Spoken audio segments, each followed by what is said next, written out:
I love these guys. You know, I learned it's real easy to discard people or to not think about them when you can put them in a bucket and just call them homeless or addicts or whatever. But when they become Jack and Wayne and Kevin and Solomon, when they become real human beings, it's really hard to turn your back on them. And I think that's what I've learned from this place is everybody in here is no different than I am. It's people that got damaged early in life, and because of that they had struggles, but they're loved no less by God than I am. And so it's kind of a cool thing to sit around in a room full of men and actually talk about these things. And I was telling somebody the other day, if you offered me $1 million, but I had to give away my 10 years at the mission, I wouldn't take the money, because it's changed my life. It's made my life better. And how do you put a price tag on that?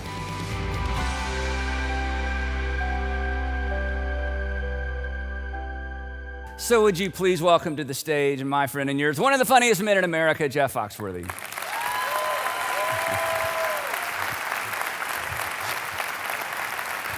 That's a lot of pressure. Yeah, that's a lot of pressure. Wow. So thanks so much for doing this. My pleasure. Yeah. Yeah. And Jeff and I have known each other a long time. I'm not sure how we met or who introduced us, but I think it was 2008.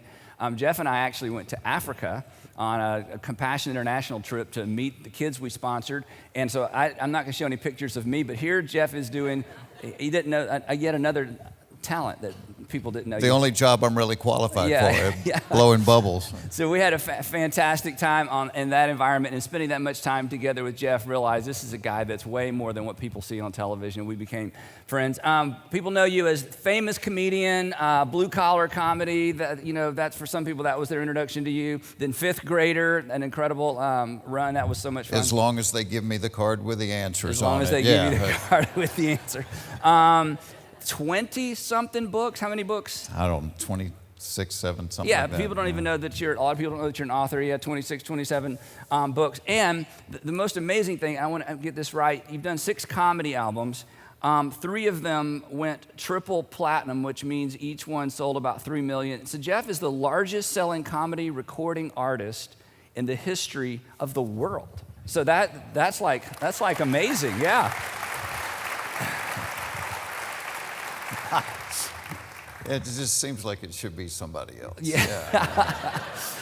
So maybe something folks don't know about you is you actually grew up in Atlanta. So tell us a little bit about that. You actually grew up in Baptist Church. In Hapeville, literally at the end of the runway. That's maybe the way I am, because I've inhaled so many jet fumes in my life. But it was, the home of Chick-fil-A. So I've known the Cathy families when that was the only Chick-fil-A in the world. So wow. It was a cool place to grow. The Dwarf House, the original. And grew up in Southern Baptist, going to church? Southern Baptist Church, yeah. Got saved early in life, 7 years old. I remember that Sunday, I was like, I wanted to go down, and my mother was holding my shirt. Like during the invitation? Yeah, during the invitation. The old "Just As I Am," the choir's going to sing 5 stanzas, and I'm like, I want to go down, and my mom was like, you're too little, you don't know what you're doing.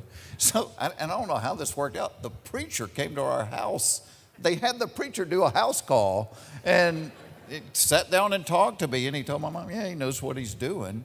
And so I'm like, we're going the Sunday night service, Yep. I said, we're going Sunday night because I'm not going to hell because y'all were too lazy, to let me get in, So. But you want to get in for something Want to be in the club, in case the world ends tomorrow. Yeah. So it was one of those Southern Baptist churches, yes, yeah.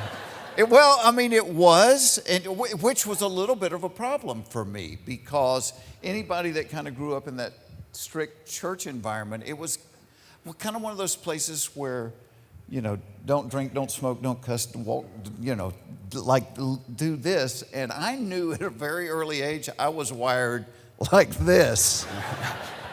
So it was a little bit of a dichotomy for me, because I'm like, I know I love God, but I can't do that. That will drive me crazy. And it probably wasn't until adulthood that I reached the fact that it was like God went, wait a minute, I formed you in your mother's womb. I made you like this. because you can have influence on people that can't do this. Yeah. And so I'm like, that was just free. Well, you just freed up a whole bunch of people. Oh, I love people like this, Yeah, you yeah. know. It's like, So your faith started at a young age, and as like everybody else, there were twists and turns along the way. But that's just been a big part of your life and a central part of your life the whole time, for the most part. yeah, it always was. You know, it's like weird with comedy because I will have people say, well, why don't you just do Christian comedy? And I'm like, well, then the only people that listen to me are Christians. Why can't I be a comedian that loves, you know, and the cool thing about that is I'm a big outdoors guy. I love to hunt and fish and hike and all that stuff. So people will come hear me like at a wild game dinner that would never go to church. Yep. But they'll come to laugh for 30 minutes and then maybe, you know, I can share something else with them. Yep. So, yeah, I don't regret that. So let's talk about the comedy thing a little bit. So you went to Georgia Tech. Went to Georgia Tech. I was a Georgia fan. I would have gone to Georgia. I had no money. And so I had to live at home, and I worked at a grocery store full time. So Tech was the closest school, and I went there for 3 years until they invited me to take some time off. Yeah, here's the funny part. You I had 3 continue years to make at many Tech. of us feel better. This. And so last Christmas, my mother was saying to me, you know, you have 3 years. You just should go back and get that last year. And I said, Mom, the comedy thing is working out okay. And she's like, I know, but you would have something to fall back on if.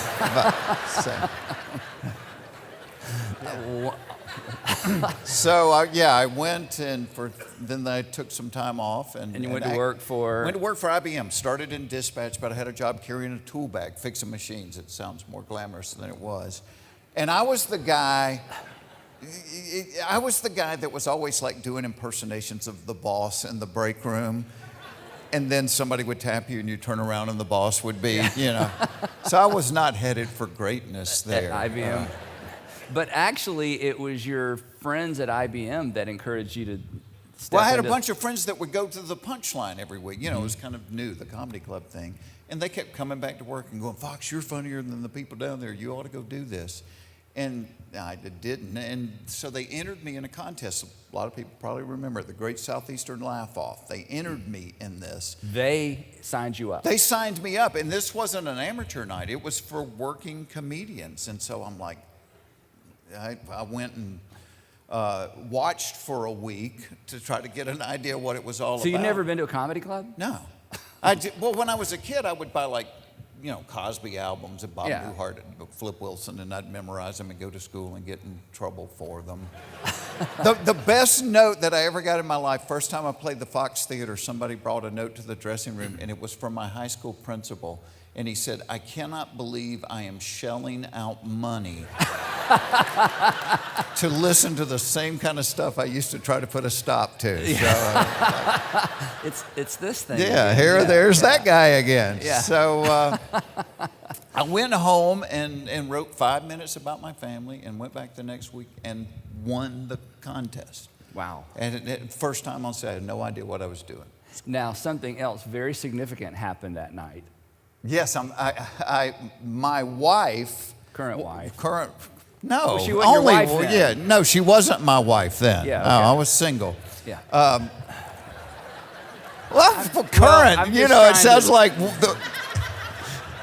the one he's Well, got wait till they now, not find one out. of the next two or three. Yeah.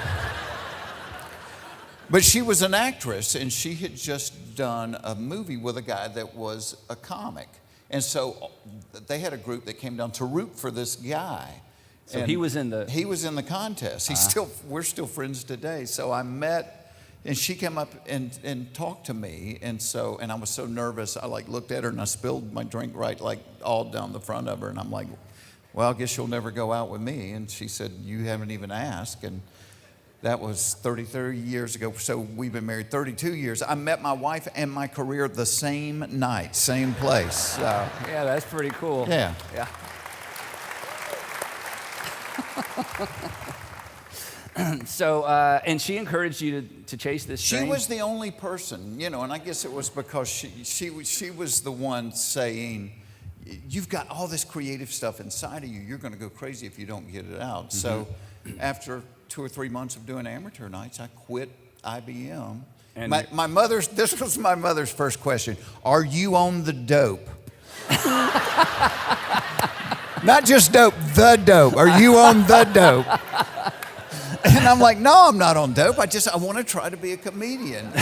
And she's like, we can get you help. We have, you know. And 5 years later, I was on Johnny Carson. The same mother's going, you know, you wasted all those years at IBM. And I'm like, whatever. Moms. They're the best. Okay, so you met Greg, your wife. Yeah. And you've been married for 30 what? 30 years. And immediately, 32 years. We got a picture of your whole family. Check this out. Look at, there they are. That's my girls, all girls, yeah. My oldest daughter, Jordan, who works at the Atlanta Mission full-time. That's her job. Jules, a Auburn grad. Oh, really? We're going to do that on Sunday. We're just going to rub it in. Too soon. And then my beautiful wife, who doesn't change, and I just get old. So that's fabulous. So, the comedy thing, your mom was right. It ultimately worked out. The other thing, before we switch gears, that I love about you, Jeff, and I've heard this from other people, and then I've asked you about it, is during all those years, being a professional comedian, you're all over the country, you're on the West Coast a lot, you live in Georgia, you stayed here, and where it would have been so easy to just disconnect from family and just live that life. You paid a price, both in terms of time, energy, and money, to get home, be there in the morning, get your kids to school, and that's always been a priority for you. Yeah, well, my dad left when I was young, and so, and no matter what your parents say, when you're a kid and your parent leaves, in your mind, you think I wasn't worth sticking around for. That's what you feel. And so even though I had a job that put me in a different city every night, I would rent a plane. I would fly out of PDK. I would fly home every night. So say Friday night I had a show in St. Louis, I would go do the show and I would fly home and get home at 2 or 3 in the morning, and I'd get up and I'd take them to soccer or basketball or whatever they were doing. And then I'd get back on the plane at 4 in the afternoon, fly to Minneapolis or fly to, wherever I was doing. But I would take my kids to school every day. And my brother lives next door to me. I'd take 5 little girls to school every day because I wanted my kids to know, hey, even though I love what I do, you're the priority in my life. Yeah. I think that's an important thing for folks to know because it's so easy to use a myriad of things as an excuse, but that was that cost you in terms of time, influence, and a whole lot of sleep and a whole lot of money. So 10 years ago, and this is amazing. 10 years ago, someone that I don't think you even knew all that well invited you to do something you had no interest in at all. So tell us about how the whole involvement with the mission got started. I did a country countdown show for 10 years. Recorded it on Tuesday morning, and it would air on the weekend. And so it got canceled, and I kept thinking, well, what am I going to do on Tuesdays? And I was with my girls at the Carter Center watching a documentary thing, and then they had to go to the bathroom, and whatever you girls do in the bathroom takes a lot longer than whatever us guys in the bathroom do. So I'm killing time, and the guy had a table set up from the Atlanta Mission. And I took one of their brochures, and as I'm reading it, and I was like, oh, I didn't realize this was a faith-based thing. And the guy's name was Joshua Harrelson, and he said, hey, if you want to have lunch, he wrote his number down. And I got home, I put it on the kitchen counter, and for months, 2 or 3 months, my wife would be, can I throw this away? I'm like, nah, don't throw that away yet. But it just sat there. Things came and went. And I finally called him, and he said, yeah, come down for lunch. And in my mind, I'm thinking, he wants something out of me. He wants me to do a show and donate the money, or he wants me to do their commercials. He wants something. And I asked him, I'm like, what do you want? And he said, I just want to have lunch. And so he invited me down. The first guy that I met at the mission, and this was my feeling about people that were homeless. I'm like, oh, there's somebody homeless, find a few bucks, and they'll go away. And I can go deal with what I'm dealing with. The first guy I met was now we're in the middle of downtown Atlanta. It's this white 20-year-old. And this is your first trip down there? First trip down there, having lunch down in the cafeteria. 21-year-old kid named Jason. And I'm looking at him, and to be honest, I'm like, get a job. you lazy, what the heck you're 21 years old. What are you doing? And so we sit down and Joshua says, hey, Jason, tell him your story. And Jason said, well, it was me and my brother and my mom and dad. And then when I was 11, my mom killed herself. He said, and then the next year, my brother killed himself. And then it was just me and my dad. And my second year of college, my dad killed himself. He said, and I just got tired of hurting. And so I just started getting high. And I'm looking at this kid and I'm thinking, I would have got high too. Oh, because when you get high or when you get drunk, you're not a good employee, so you don't work. Nobody wants to hire you, and so you don't have money, and so you start borrowing and taking from people around you, and that's how you end up on the street. It's some kind of hurt that you numb to. That's how you end up on the street. That's how you end up homeless. Something bad happened to you and you couldn't get past. So all of a sudden, instead of being nameless and faceless, this was a real guy with a real story that really, the story stung. And I'm looking at him and I'm going, I could be homeless. I could be you, because I would have gotten high too. And so what was the ask? After lunch, I mean, there was an ask. Well, I went back 2 or 3 times and I kept thinking, what do you want? And I kept asking Joshua, what do you want? And he said, finally, he said, you keep asking, what do I want? I'll tell you what I want. I want you to lead a small group. He said, none of these guys have ever done a small group. Small group at the Atlanta Mission with homeless people. Yeah, do a little small group Bible study. And I'm thinking, there's 6.5 million people in Atlanta and you can't find anybody more qualified than me? Really? And so that's how it began. It was me and 12 guys.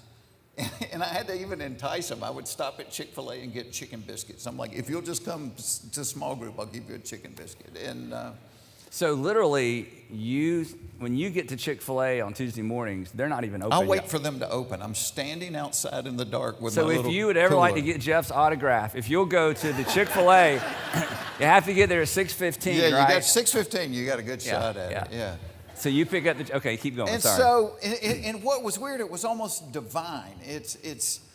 And I'm like, wow, this job is bigger than I am. So I had a group of guys that some of them I barely knew, that I would text and go, hey, you want to come down here? One like my closest Some of your friends, yeah. Yeah, just associate. And somebody say, oh, this guy's kind of got a hard person. I'm like, would you like to come down? And almost to a man, every one of them said, I'll come down once, but Tuesdays are busy for me. I can't do it but once. Mm-hmm. And then 10 years later, they've been there every Tuesday for a decade. Wow. I love these guys. These guys are just so all in. I know some of them are out here today. And so it's not my thing. All I did was say yes. That's all I did. I wasn't qualified. I just said, yes, I'll do this. Wow. Now, why'd you go back? You know what? Well, the thing with Jason... Because he didn't ask you initially to do anything. It was just... Well, here's why I went back, was because of the stories. And in fact, one of my best friends, oh my gosh, if you've never read a book called Same Kind of Different as Me, Ron Hall and Denver Moore, the story of them. But that book really influenced me. And one of my dearest friends in the whole world, Wayne Cook, he and I are that book. But I was scared to death of Cook, because Cook's big. And he was angry when I first started going in there.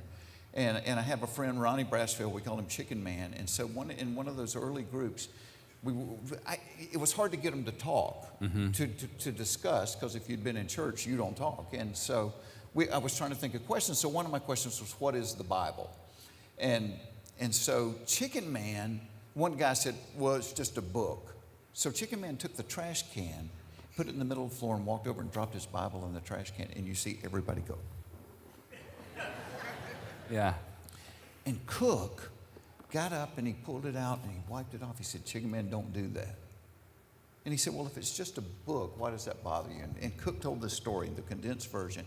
He said, when his mom died, he said, I inherited $70,000. And like a lot of us, when we have excess, we don't do well with it. And he just started partying, got a couple of girlfriends, and they're partying night and day, quit going to work, getting high, doing crack. And when you don't go to work, you don't get paid. When you don't get paid, you don't pay your rent, and you end up on the street. And he said, so when I get kicked out of my apartment, we're bouncing from place to place, and I've got my stuff in a few suitcases in a backpack. But as I'm bouncing from place to place, I'm losing stuff. And one of the things that he had was when he was a kid, he had this Bible that his mother had given him, and on the inside cover, she had written a love letter to him on the inside cover of the Bible. Well, somewhere along the way, he loses this Bible. Then, as always happens, the money runs out. The next day, the girlfriends go away, and now you've got a crack habit and you're on the street. Year and a half later, a guy hires him and another guy to go clean out an apartment building that he had bought, and he's going to refurbish and rent out. And so 2 floors, they're cleaning them out. Cook's on the bottom floor, another guy's on the second floor. And Cook goes up to check on him, and he said, there's a little pile of stuff in the corner. Now, this is 100 miles from Atlanta. Year and a half later, 100 miles from Atlanta. He's going, and he said, what's that stuff in the corner? He said, well, that's stuff I found that might be worth something. Cook said he's over there rooting through it, looking at it, and there's a little pile of books covered in dirt. And he reaches down and he pulls a book out of the pile, and he opens it up, and there's the love letter from his mother. It's his Bible. It's his Bible. Year and a half later, 100 miles away. If you put it in a movie, people would say that's not believable. And he said he literally collapsed to the floor and started sobbing. And he's like, okay, if God's chasing me this hard, Wow. I'm going to quit running.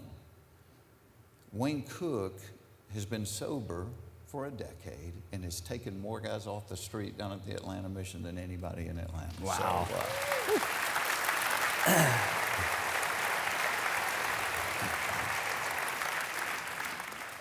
Jeff, you told me that when you start a new group or there's new guys coming into the group, you oftentimes start with Luke 15. And you start with the story of the prodigal son, and you know the setting is Jesus has Pharisees and religious leaders on one side and tax collectors and sinners on the other, and neither of them understand what God is like. And so he tells these 3 little parables, these 3 little stories, the third one being the story of the prodigal son. But there's also an older brother. And so you told me that's in terms of introducing them to the gospel and the significance of what's about to happen. That's where you start. Why that story, and what's the connection between that and that group? I think it's the greatest piece of literature ever written. And it's, you open your Bible and it's this big.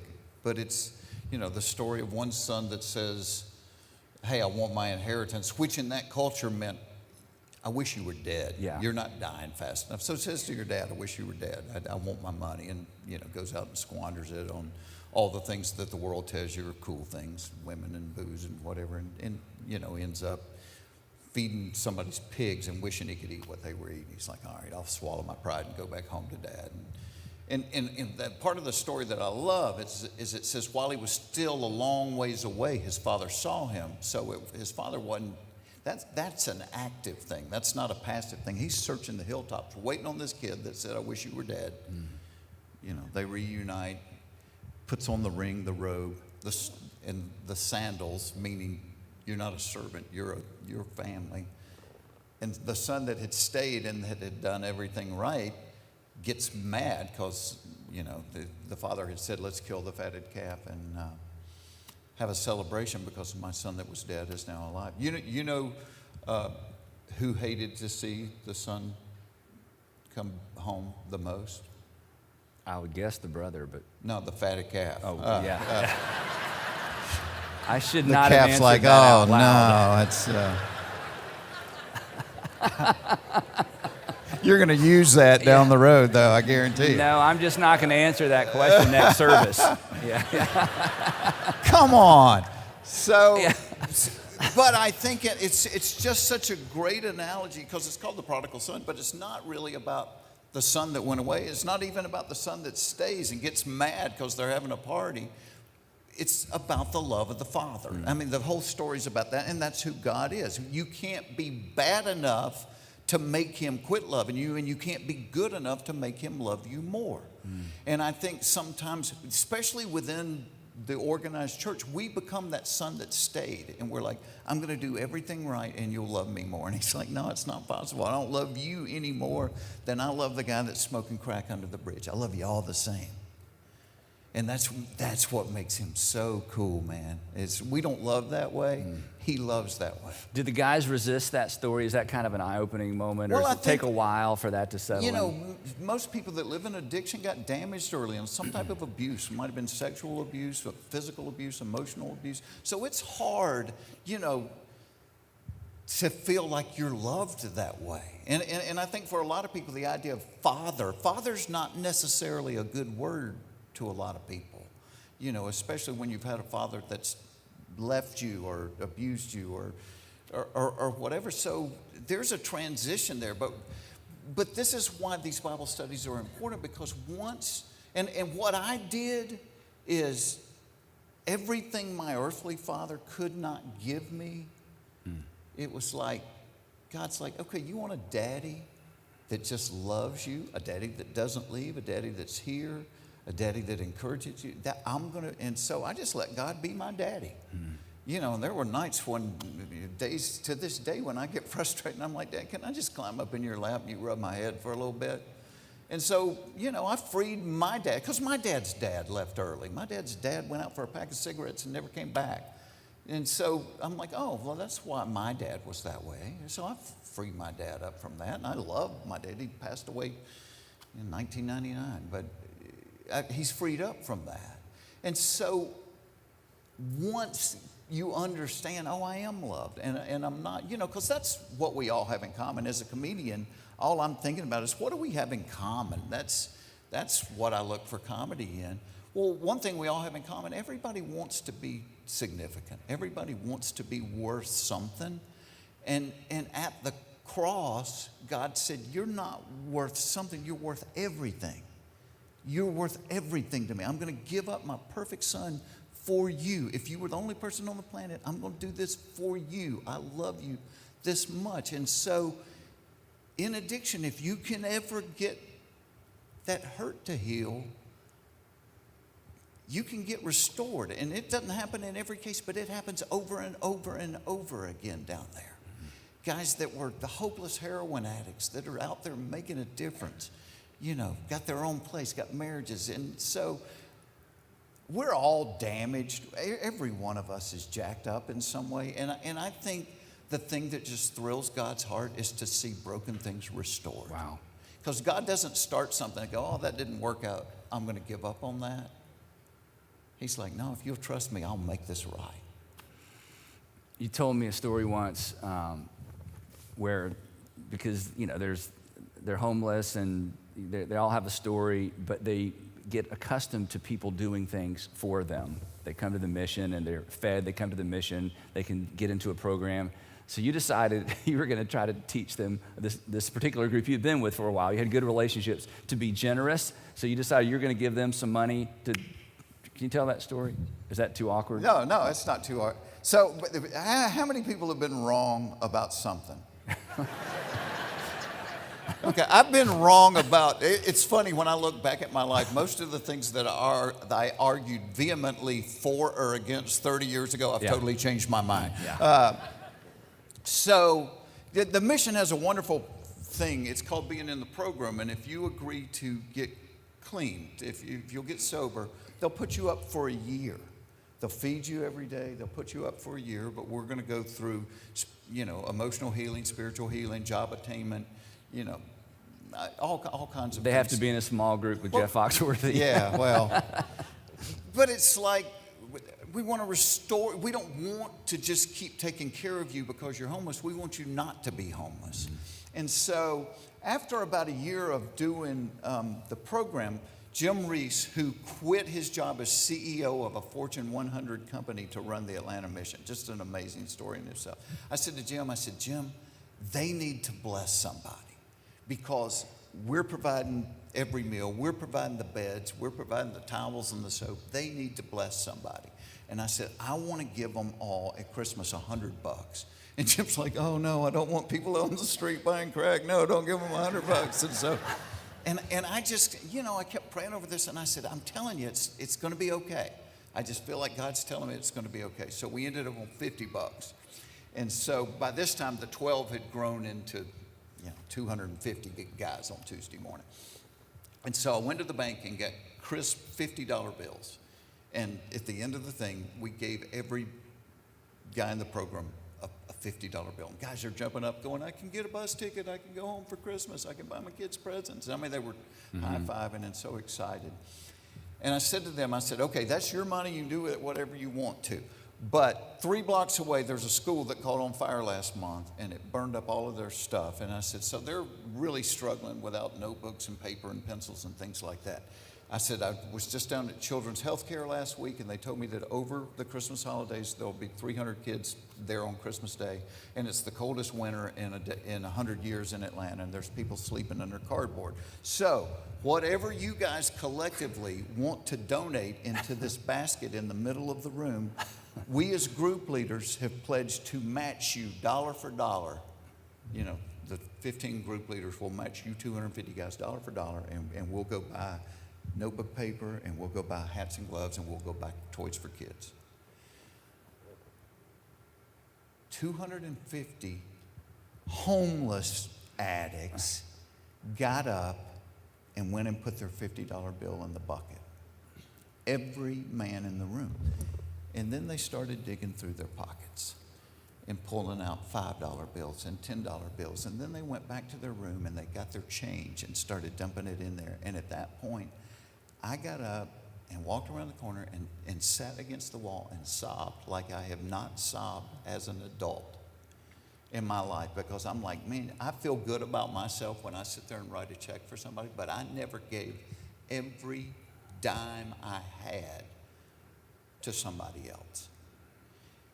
And so being wrong about somebody, when you look at somebody out on the street and you think, oh, they're just a bum, or they're just a drug addict, or it's like, no, they're a person. And they've got a heart maybe bigger than yours, and that they're willing to give everything they've got to help somebody else. Wow. Well, isn't that powerful?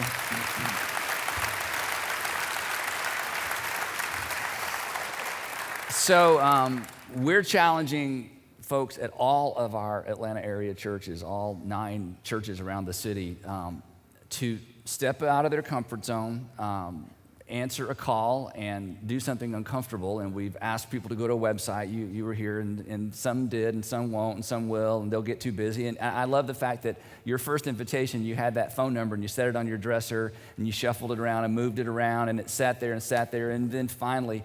And so what would you say, because our churches are full of busy people, raising kids, grandkids, we're going to work, and our hearts are good. You were generous in our hearts. We're just not all that generous on our calendars sometimes. So, you know, our churches are yours. What do you say to us busy people about these opportunities? Yeah, I tell my kids that you're not really alive until you have a few hold your nose and jump moments. Just hold your, like when I quit IBM to be a comedian, that was a hold your nose and jump. First year I did 406 shows, made $8,300. And how many shows? 406. Wow. So, and I know you're going, there's only 365 days in a year, but that's like 2 shows Friday, 3 shows, or whatever. If you wait until you have the free time to go love on somebody else, you're never going to do it. Just say yes. Just so, yes, I will commit to go do this. And what I found happened to me, I was wrong about what the world sells you as being a full life. I find with my life is the best when I'm not the most important thing in it. And everybody in here has somebody in their life, an aunt, a grandfather, a grandmother, whatever, that you look at and you go, man, that's the kind of life I want to lead. I guarantee you, whoever you're thinking about when I say that was not a self-focused person. They were another, because I've never known anybody that was self-focused, that was happy. And so when Jesus said, and I used to contemplate that, what does that mean when he said, you'll have life to the full? It's not what the world tells you. It's not, hey, what can I get for me? I found that what I found down there, to know, you know, because when you serve somewhere like that, you're probably thinking, well, you know, you come away with that with the idea of, oh, I'm so appreciative over what I have and they don't have. And that's not the case at all. The case for me is, oh, I know somebody's story and we have much more in common then we're different, and we're both loved the same way by this crazy God that just covers us in a waterfall full of grace. So the full is the relationship that I have with these guys that I never would have had if I hadn't just said yes. And I wouldn't trade it for anything. I love these guys. They've made my life so much better. I sit there, you would pay money to listen to them pray. So they're not like this, and I'm not being accusatory, but sometimes on Sunday we act like we got it all going on, you know. And when we do, we're just pretending. We don't have it all going on. So sometimes it's refreshing for a guy to go, hey, I stole my grandmother's life savings to buy crack. And you're like, well, the cross covers that too. We can deal with that. So, but if you write a check, you're going to have a positive influence on somebody's life, and that's great. But if you serve, you're not only going to have a positive influence on somebody's life, you're probably going to have a real positive influence on your own life. And it just makes it richer and fuller. And once you've tasted purpose, you can't be happy with just existing anymore. Wow. Well, Jeff, thank you for what you do. Thanks for coming today. Could we give a warm multi-campus welcome and thanks to Jeff Foxworthy. Thanks, y'all. God bless you. Thank you.